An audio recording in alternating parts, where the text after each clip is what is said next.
Welcome to South Dakota HOSA's The Pulse. Today we sit down with Jennifer, a forensic nurse with Avera Health.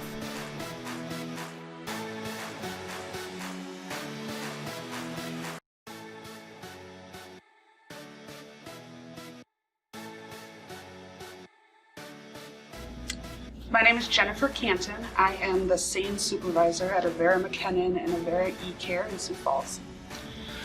I grew up in South Dakota and Colorado both, and I knew I wanted to be a nurse.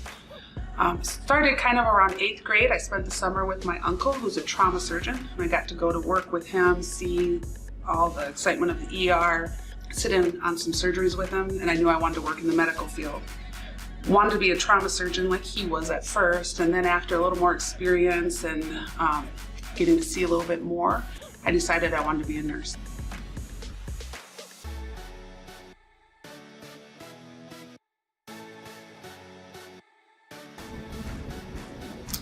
So I am a forensic nurse, or sometimes people refer to us as a SANE.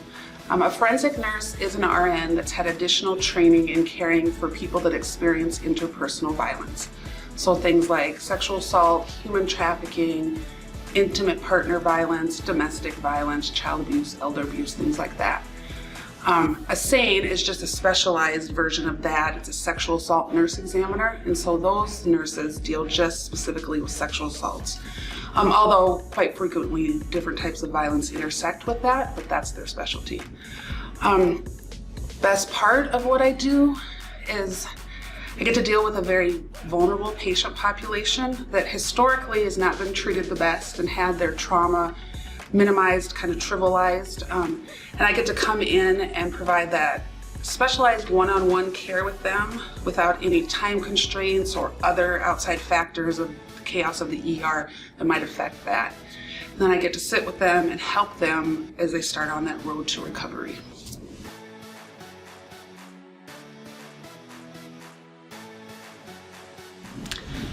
I can't say that I ever doubted what I wanted to do. I knew I wanted to be a nurse. There was a couple times throughout nursing school that I had some doubts in what I was doing and how I was going to make it through.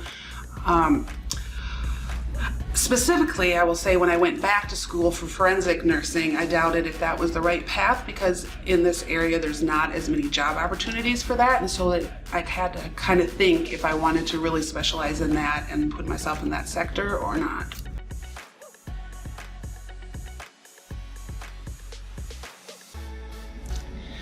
I don't know if you could say a typical day in the life of a forensic nurse.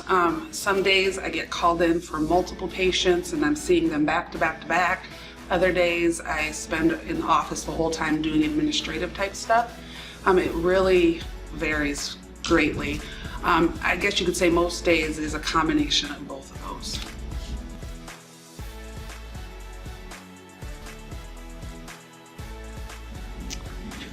Biggest advice I would tell people thinking about being a forensic nurse is to first have a real honest conversation with yourself about what type of work this is.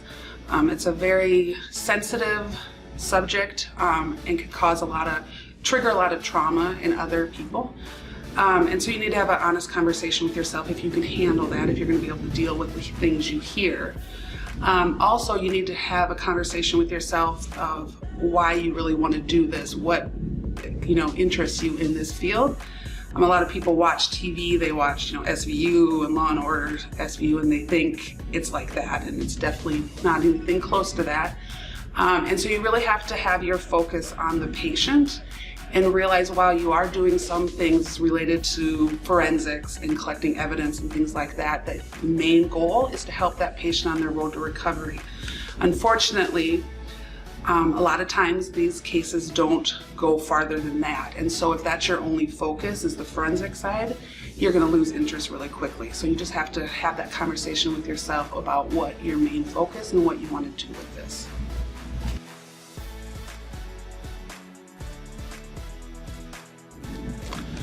So when I get called in to see a patient, I do the full head-to-toe exam on them, looking for any injuries. I take pictures of those. We do forensic photography. And then I document all those injuries. I collect swabs from an evidence collection kit from different areas on their body based on what they tell me happened to them. And then we package all that up and that gets turned over to law enforcement. We also do a lot of patient education about post-assault medications, STD prevention, pregnancy prevention, HIV prophylaxis, and then safety discharge planning, and a lot of conversations about how they are going to heal and recover, emotional support.